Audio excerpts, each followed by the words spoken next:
Hi guys, welcome back to another episode on Conversations with Francesca. Today I have a guest.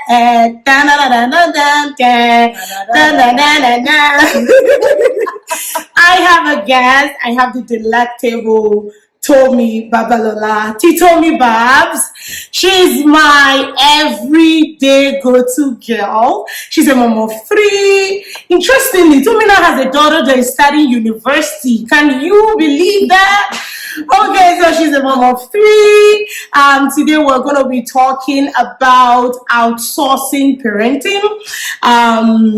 The role of help in raising a child. This is one topic that I've always wanted to talk about, and I was so excited when I discovered that my friend was going to be here, and then we'll jump on this together and chat. Right. Tomi, do you want to talk about yourself a little bit, just so my guests can meet you, the audience can meet you actually? My name is Tomi Babalola, as she has said already, and I have three beautiful girls, a 17-year-old, 16, and 13. And I'm a singer, and she sings. Drum roll. Do you want to throw a little snippet, just so they can know when I say she sings? I am not kidding. She has how many singles do you have now? That's a very good question. I can't even remember. I have. At least from the top of my God's plan.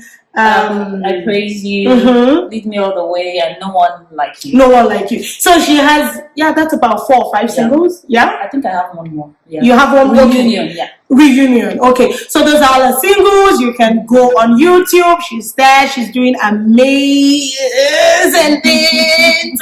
So if you're not subscribed to her YouTube channel, please go do that. It's Tomi Babs. She didn't send me. This is just me doing this. Okay, so just go there, like, follow her, comment on the songs. They're amazing. The songs are blessing lives, and I know it will bless your life as well. So Tomi, you have an adult, almost an adult now, right? She's gonna be 18 in November. Yeah, so you kind of are one of the, I would say, appropriate for this conversation that we're going to have today. So. I do say so. Okay, so but looking at outsourcing parenting, so I know when I told you about this topic, you were like, whoo. So tell me what jumped out at you first when I told you about the topic we'll be discussing today, outsourcing parenting, the role of helps in raising a child. So for me, outsourcing would mean like getting help out there, like you not being available, and then you're relying or depending on help from somebody else. It could be whether it's paid or maybe even if it's your parents or relatives, friends, right, and all of that. So yeah, I know in Nigeria we do have what is called housemaids. And yeah, and talking about Nigeria, yes, we're in this part of the world now where it's difficult really to get somebody to come live with you and be a housemaid, house help, whatever it is that they call it. Back home it was easier, right? Did you have a help? House girl? Yeah, I had a couple at each point of my life. Yes, and I don't know if you want me to dive into it right now, but yes, I did have housemaid when I was in Nigeria, house helps. Yeah. And do you want me to tell you why? Yes. Yeah, so I got married, and my husband works out of the country. And which leaves me by myself for 5 weeks. It's gone 5 weeks and back 5 weeks, and when you're getting into all of these things, you might not even think ahead, right? You think you can handle it. I've always said I would never get this house help or whatever, and I said they are necessary evils, but I still don't want it. I think I'm a very protective mom, so I like to do everything by myself, but oh my goodness, it was tough and overwhelming. Yeah. And the reason being that I had my first, and then I got pregnant 3 months after, and then I had basically a toddler and then a pregnant, and it was so much work. So you were basically nursing 2 babies. Oh yeah. Why do we have similar stories? Anyway, mine wasn't 3 months. Yeah, not so simple. So you're a bit far. Yeah. Okay. It got to the point my mom said, "You need help." and Right. take it. Like I think she actually went by herself to get me a help. And when she brought a help to me, she was an older person, and I said, "How can I ask an older person So did you work to for do me? work for me?" Mom, I can't do. She was like, "No, I pity you. This is all you have. Better take it."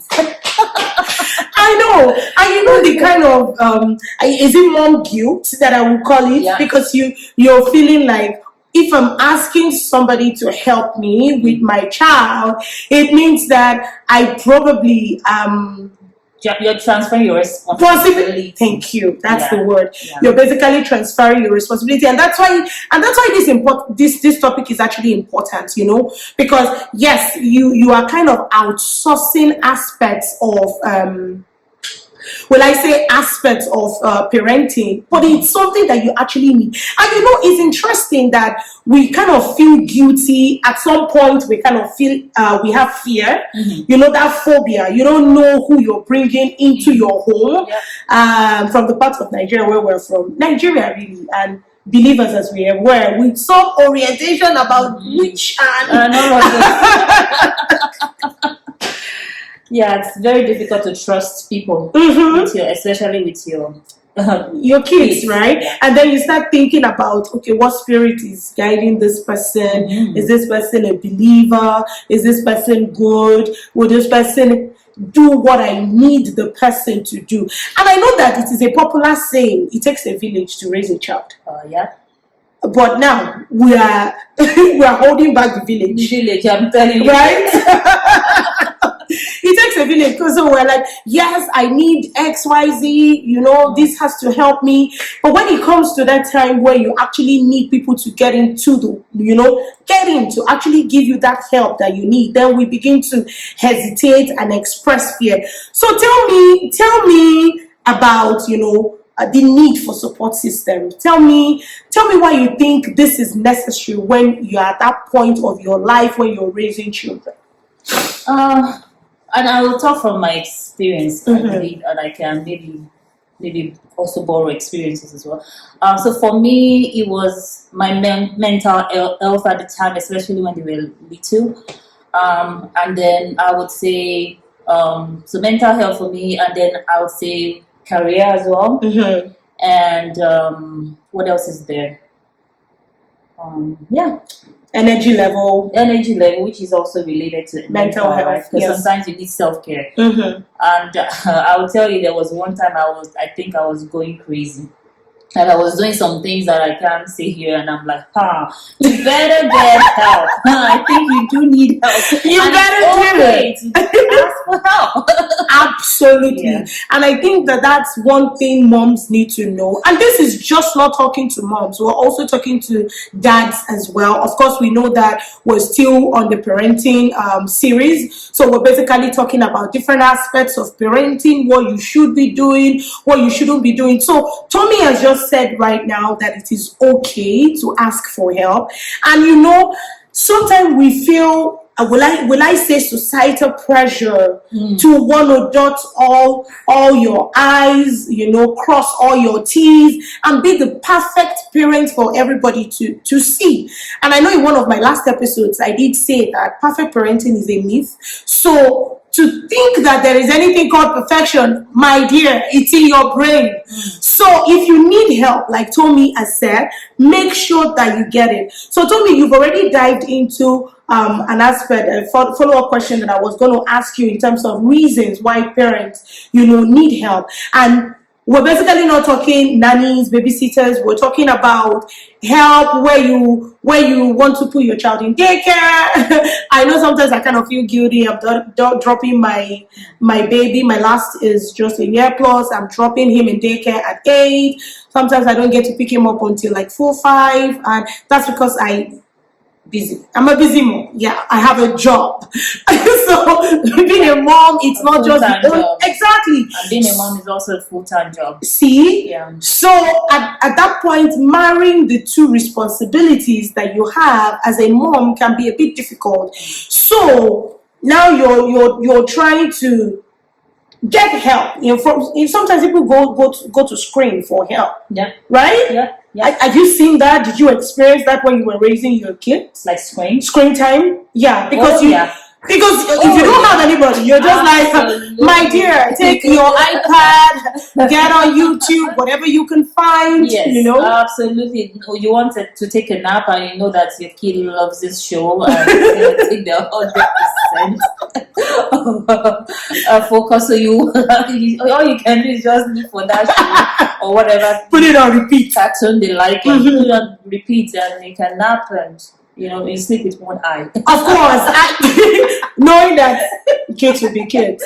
So they will definitely get into what they shouldn't be getting into. But at least, you have that some sort of assurance that they are doing something while you're taking that much deserved rest. Right? Mm-hmm. So I know you've talked about mental health, you've talked about mental health, you've talked about career. And we know I think that's a major part where people need to, you want to go back to work. It's difficult doing work, raising children. How have you been able to find a balance? Can I go back to... Yes, please. Sorry for going back. No, so I wanted to also say that sometimes I think one of the reasons parents would like to, put a child like in daycare or like in social activities is for them to also learn from and be with other kids because we develop them in different areas. So which is a good way to do, but not just like make it like but it's a win-win though. So you are getting the much deserved me time that you need, and your child is also gaining from the many activities. Absolutely. Not really screen time, be careful of screen time. Okay, so I know we've talked about the fact that we know that it takes a village, it takes a village to raise a child. And when I think about that, you're talking support system, you're talking friends that you can call on, and I find that in this part of the world where we are, getting those support is difficult. Yeah. How would you compare here and back home in Nigeria? And of course, by here, I mean North America, okay? How would you compare the help that you find here and that which you will probably find in North America? And I'm saying this because my experience in terms of raising kids is here. Okay. You have both. Okay. You have from back home and you also have here. So when you do a comparative analysis, really, how would you say that they turn out? The very first one is, I would say labor is cheap back home. In terms of you need a living nanny, or whatever you want to call it. It is so cheap and affordable. Right. Mm-hmm. But here you want to get someone like that, or even let's say they don't necessarily have to be a living nanny. It is expensive. So that's the number. I think that was my number one. It's the finances, the expense, the cost. Yeah. So it's quite expensive. But for when I'm talking about home, I think that there are a lot of people, even in church, for example, because here I go to a white people's church, and yes, they might want to maybe say something or one or two things about your kid, but it's very different. The way we do in Nigeria is quite different. Like a lot of people would tell you, "Oh, your cultural differences." I remember back home actually, when I had my second one or first, I can't remember which one. There was one of the grandmas that came to me and said, "I think your child has a tongue tie. That you should go check it." And I'm not sure if I you would have thought of that. To me, my child is fine, and I did check it, and she was true. She was right. She did have a tongue tie. Yeah, she did have a tongue tie, and they kind of like had to cut it. But one thing that I also noticed that here it also happened to my third, but I didn't have to mention anything. They figured it out. Yeah, they found it out. And they said we're gonna do it right away. Yeah. So that's how people, they notice everything that you don't, or they even help you with maybe your child is having all this this skin irritation. People will bring that blood of Jesus lives. Boil it very well. That stone. Use it. And the interesting thing is that when you use some of these things, right? It works. I think, what was I telling? I think it was my husband and I that were sharing. We were talking about it, and we said you know, some of these herbs that we take. Yeah. You know, when you have malaria. I'm not sure some of you know what malaria is. If you're anyway, so malaria is a common wahala that we encounter back home. So when you have malaria, they are telling you to boil dogoyaro leaf, mango leaf, lemon grass, pineapple something. And my husband was saying that, you know, sometimes I think we do overdose because you're just taking things that has no prescription. They fill a cup, a large cup, and you're feeling down. What is doing to you? You don't know. You have no idea. As funny as it sounds, though, those experiences are probably also part of the things that shaped us, helped us be who we are, who we currently are, and it's been very helpful, really. And it kind of, I know that it also fits into the way we are raising our children, because you're kind of borrowing a leaf from the way your mom raised you, right? Absolutely. Okay, so you've talked about the fact that help is expensive here, or like back home where help is cheap, affordable. Aside from the financial aspect of it, what do you find that is striking in terms of, ability to get that village to support you in this part of the world? Okay, and I'm going to say this. I think sometimes we don't like other people to also correct our children. That's one thing that I think was quite, I would say, things that I found out here. When you correct a child, the mom will be quite defensive. Right? It's like, what's going on here? Right. So, but back home, I think it was just a common thing. Yeah. People just rally around and they say all sort of things or whatever, and they help you. And even if as an inexperienced mom, you're learning, right? But here, they tell you something, you kind of like say, no, I disagree, or please don't talk to my child like that, or don't even tell me that, or you kind of like protect your child. It's not your job to raise my child. So that's one thing that I think will strike to me here. And what else? Yeah. Okay. Yeah. So what I hear you say is the fact that some parents don't actually like the village. No. And I know I'm using the expression "it takes a village" a lot, and the reason is because back home you could see a child walking down the street and getting into trouble, and a mom that just lives across the street will walk up to that child, pick the child, spank the child, and go home. And the mom will go, and the mom will go back and go to the child's house, the other lady's house, and say, "Thank you for correcting her." So unlike what we have here, from what you're saying, they will basically be very defensive and say, "I did not ask you." To raise my child. Your job. And then one other thing is that a lot of people are busy.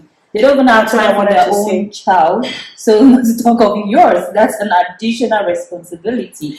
So that's one the second thing that I was striking. That was what I was going to say, because the busyness of life in this part of the world is alarming. It is. It's alarming. When I moved down here, I thought that I would have a lot of time, but thinking about how my life has turned out and how busy I find myself, you discover that I don't even have enough time to parent my children. I cannot parent yours. There's not enough time. So whatever time I have, I want to parent mine first before I parent yours. You don't have the energy. That's the strength. But regardless, it's important that we think about ourselves as being in a community, because this is important. This is something that we ought to be doing. So we must kind of be able to find a balance. So let's talk about the baggage that comes with help. So we've talked about the fact that there are reasons that make people really need to have help. Obviously, you're raising a toddler, you have a career that you're also trying to build up. You have other competing priorities that are happening in your life. You're doing that. So yes, we've established that in getting help is actually a necessity, like you said, necessary evil, right? So now you have the help. How do we balance the blessings and the baggage that comes with having help? So how do you... We can talk about the blessings first, and then go on to talk about the baggage that is associated with having help. So the blessing for me, I think, is you get to have your me time and kind of like self care. You are able to like, take yourself some time for yourself to breathe, and then you come back renewed, like a new mom, and you're not stressed. So that's one of my number one. And I would say it's quite different. My experience here and in Nigeria is different because when I was in Nigeria, I was still doing everything, even though I have help. But I just needed help basically because my husband was away, and if I can't back two babies, Obviously. and if I hold one, so I just needed somebody to go on an errand. So I would say more of the blessings is you can always rely on one or two things or house chores. When you have an help, and then at least you're not by yourself doing everything. What else I want to say? So, another blessing, like from your own experience that I've seen so far, is that your child gets to learn from these other persons. Like they're able to learn because your style of parenting is different. Yeah, it's different. And when your child is under another care, they kind of like learn something that you're like, no, I think they must have gotten that from a daycare, and you kind of like continue on that. Because it will be like an open eye for you to also say, okay, I think my child is learning this from the daycare. I would like to keep going. This is good. So at the end of the day, I hear you talk about reliability. I hear you talk about ability to get some me time. I hear you talk about the ability to enjoy some free domestic help. I hear you talk about the fact that somebody can be there to watch the child. 4 eyes are better than 2. And not only me time, you can also get someone to, let's say, you and your husband. You want to go out on a date, right? Yeah, that's still the me time. I know. That's exactly. And what I find is most times because we now have kids, you're busy with life. You're busy with life. Your husband takes the back seat because by the time you are done with your work and taking care of the children, exhaustion sets in. So the guy is kind of like, it takes the residue of whatever is left of you anyway. It's what it is. But when you get help, you enjoy that. You get that me time. You're able to go out. You're able to get somebody to do the chores. You're able to get somebody to watch the kids sometimes. You're able to breathe. Postpartum is a serious thing. I remember having an episode with postpartum, and you discover that when you start to raise children, it's like you're stuck. You're stuck, yeah. Right? Did you feel like that? Like you're stuck? Yes, because for me, and I don't know if you're aware, when we came to Canada, I was at home for like 3 years. And all I was doing is taking care of the kids, but of course, also doing one or two things like all those, what do you call it now? Like this cash jobs. So I was doing it on the side, and it was, I didn't know what I got myself into until I started going out. And I started feeling like, what was wrong with me? I started like I was bubbly, I was like glowing, I was feeling fulfilled, like I felt like, I'm doing something different. But I was stuck for 3 years. Yeah. And you wouldn't know what it can do. And depression, sometimes some of parenting can actually birth depression in a mom, in a dad, either parent, because you feel like I cannot get out. Yeah. This looks like a closed door. It's like a routine. All you do is, a friend will say, homology. That's a new word. I'm in the school of homology. Homology, right? Taking care of the kids. Because it's consistent. You're doing this consistently. You wake up, you bathe them, you feed them, you do this, you do everything that you go to daycare or preschool, you go drop them in 1 hour, you're back. It's crazy. And that goes round in circles. In a circle. Yeah. So let's talk about the downsides, okay? I know one of the downsides that I personally have seen is a difference in opinions and culture regarding raising a child. So I have a perspective on how I want my child to be raised. Yeah. And now, a help has a different opinion. They have thoughts regarding how this child should be raised. Yes. Okay? How do we navigate that time? How do we do it in such a way that I need this help, but I also need to have a voice in raising my child? I do not want to lose my ability to be a parent in my child's life, but I do need help. Yeah, that's tough though, because my recommendation might not work for everyone. But this is one thing I always say, that at least the first 2 years of a child's life is very important. I think 0 to 7 actually is what they say, that the very 0 to 7, the formative life of the child's foundation. That's where you build whatever it is that you need to and they build. Keep going. Yes. So yeah. So that's tricky, but for you now, I know you, whenever your children comes back, you still spend time. I think spending that time, regardless of them going out, because they go out in the morning, they come back in the afternoon. Let's say daycare. But think about it. If your child is of the age of school age, they go to school, and well. they are also in the care of the school. And school is also teaching them all sort of things, right? But for me, I think prayer, you pray for your child and you lead by example. Yeah. So, because children learn by what they see. You know, not what they are told. So if they see you and they kind of like do the same thing, that's how you see a little child learn how to learn. They repeat after you. You say a word, they say like last time. Jason was saying Okoro. I know, right? So they see you and they would kind of like, you know, do exactly as you do. So yeah, so it's quite a little bit tricky, but I think it's doable as long as you're consistent and you're letting them know you're teaching them the same thing, but not necessarily doing the different things all the time. You would kind of like sink in for them and they learn your culture. Yeah. I used to remember when my kids would say, you know, there's some words that you say, Mom, that is affecting me because when I go to school and I say off the lights.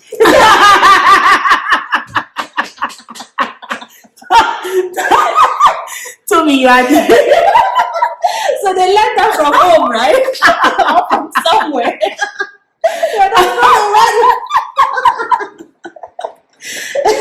Okay. So they still learn, even though they go out, they still come back and still, because this is the home for them. And you know, another recommendation would be to marry your culture, okay, with that of the help. Yes. So make sure that, like for me, I tell whoever is helping me that this is a believing home.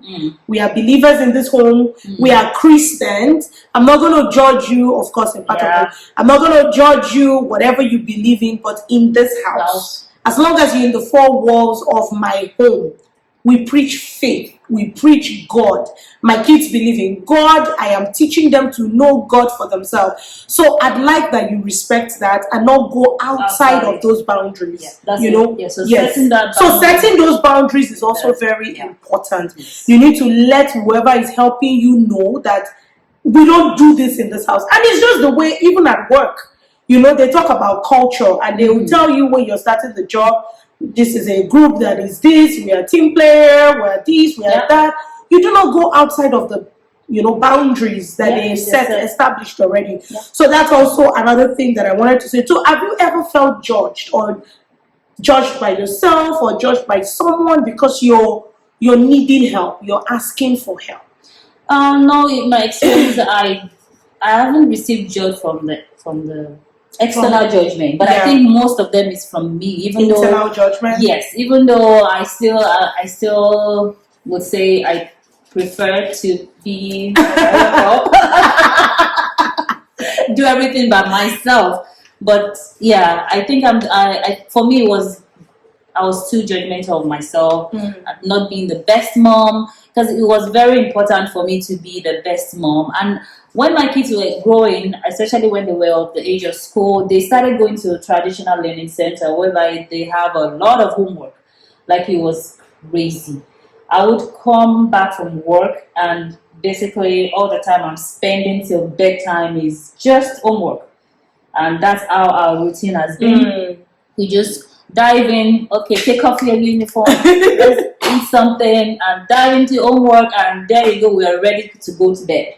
And in my sleep, I'm not even sleeping. I wake up and I feel like tired. Did you finish this homework? Do you have thoughts like that? Maybe you're sleeping and oh my goodness. Did I finish the homework? And they have deadlines. Deadlines have to be met. Right. And for me, it was very important that I teach my children the standard of life. I feel like those deadlines needs to be met, and we cannot go over the deadline. So I was putting pressure on yourself. Pressure, yes. So for me, it was the pressure on myself, and so no, I don't really care about what people say about how I train my kids, especially if I'm 100% sure that you're doing the right thing. Doing the right thing. I'm in line with God's word, and I'm doing the right thing. But everybody has different opinion on how to take a cup, for example. I hold it this is, some people say hold it that. But hold it however you like. The most important thing is that you're holding a cup. There you go. Yeah. So as long as I'm doing in my mind, you know what I mean, right? I do. Yeah. So at the end of the day, what I hear Tomi saying is that concerning yourself with how people think, when it comes to parenting your child, is not really so important as to how you are parenting them. So it's important that you pay attention to what you are doing yourself, before you focus on how people would think or feel about what you are doing. So I know that I've talked about culture, we've talked about aligning interests, aligning values, making sure that caregivers are working within the boundaries that we've set for our homes. So let's talk about the real outsourcing now. You know that when scripture says, I think it's in Proverbs 22 verse 6, and I always do this, so I always like to bring a faith perspective to whatever I'm talking about. And the reason is because, like I said, I'm a believer. So this is what I like to do. So I know you guys are already used to that, so thank you. Proverbs 22 verse 6 talks about training up a child in the way that they should go. And it says when they grow old, they will not depart from that. So train your child. The responsibility is on you. Yeah. Right? And now we're talking about outsourcing parts of parenting. So aren't we going at variance with God's word? That's a very good question. Because I'm looking at it from scripture perspective. The Bible is saying train it is placing the responsibility on the parents. So it is your job to raise that child. And I'm thinking about Abraham, I think one of the things that I've done in recent times is also to look at characters in the Bible and look at what they've done in terms of how they've raised their children, And remember when Abraham was going to get a wife for Isaac, even though he was old, his instructions were clear. So, although he outsourced. Yeah. Although he outsourced because he didn't go himself to go find a wife for Isaac. Yeah. He gave his servants clear instructions, but the instructions were very clear within the boundaries of faith that Abraham had. So talk to me about this. So so this is your normal routine. Let's say you go to work, right? In the morning, right? You come back in the afternoon. Your child goes to school. Let me use school. Okay. Because daycare is school. And even if your child is like 7 years. Even if it's school is school. Yes, school. So now your child goes to school, they learn from school, they get trained in school too, right? Yes. But then they come back home. That time you're spending with your child when you're at home, it's a lot. It goes a long way. You're connecting with your child, you're training your child, and then these are just a regular Monday to Friday routine, right? But then you still get to have Saturday and Sunday. So what do we do on Saturday and Sunday? And I know a lot of us like to do house chores and go to church on Sunday, but then we have to be intentional on spending time with them to ensure that your child is being trained in the way that they should go. Because if I remember when I was growing up, my parents, of course, maybe I won't remember when I was a toddler, but then I remember that we went to daycare actually. But then they also go to school, to work and come back home. And still we are who we are today because they trained us. And I would say that what they did they invested time. It made, they invested time. Now think about it. the connection that we that we are now talking about, that we should all have connection with our children. Did your parents have that connection? Because It was a different. Total different. I would say it was a different era. It was a different culture too. Different. The times were different, and you probably opened up another question that I was going to raise. Is the function of needing help, requiring this kind of help, is it a modern thing? Because I know that back then, is it something that comes with modernization, civilization, the fact that we are all millennials. We're not Gen Z. We are millennials, right? Yes. Millennial parents, and now we are going into Gen Z parenting. And you know, the way we think that this should be done, because our parents raised us, right? But thinking about it, I know that when I was raised, my siblings and we had a lot of help. That's what I was. There was a lot of help. There were aunties, uncles, the people living with us. Actually, when I was growing up, we had help as well. We had house help. I remember a couple actually. So, and yet it wasn't their responsibility to actually train, but just basically doing the house chores. Yes, but then we had routine. You get up in the morning, you pray before you go out. You sweep the floor. You cook.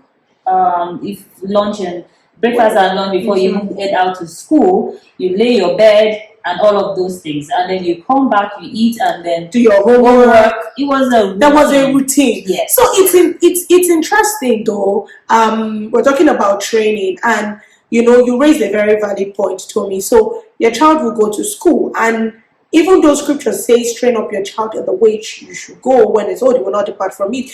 You need to remember that train comprises of a lot of things. So it's not just talking about you being with the child alone. It means that you making training available for that child. Spiritual training, mental training, every kind of training. So it's your responsibility as the parent, and I always say you are the parent, not the child. So you will parent your child the way you know that your child needs to be parented. So an example, Francesca, sorry to cut you there, is like, okay, this nanny or whatever school you take your child to, they are doing something that doesn't work with yours, belief systems. You can change them. Put your child somewhere else, or fire your nanny.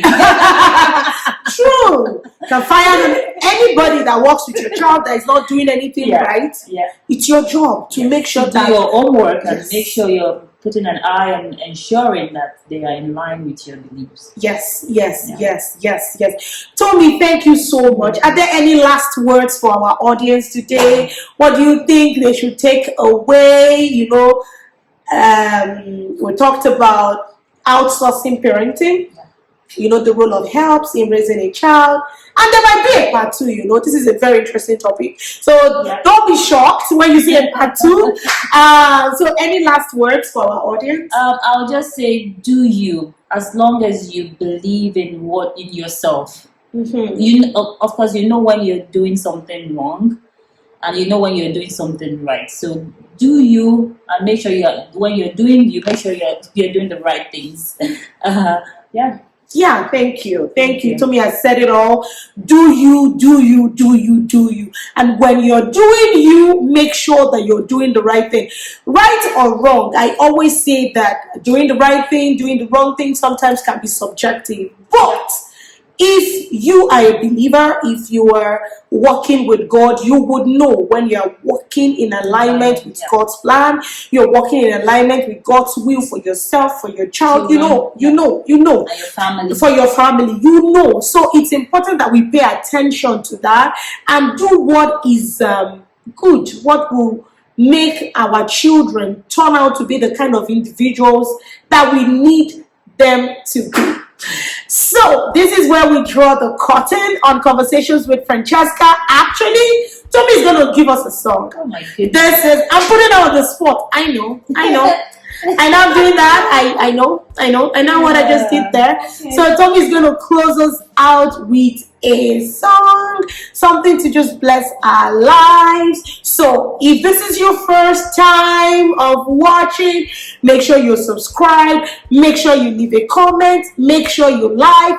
We are on Apple Podcasts, we are on Spotify, we are on YouTube, and most recently we're on TikTok. We're also on Facebook. So send us a like, send us a follow. You know what to do, right? Over to you, Tomi. Okay. Do you have a request for any song?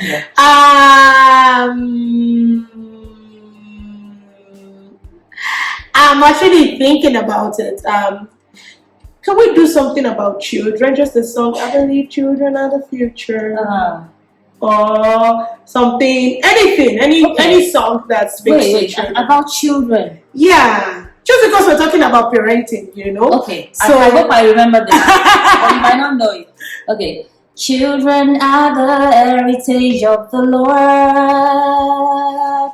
Children are the source of joy and happiness. Children are the heritage of the Lord. Children are the source of joy and happiness. We are reward from God on high. Though the world may be the Lord is here to take us high above the joy and happiness.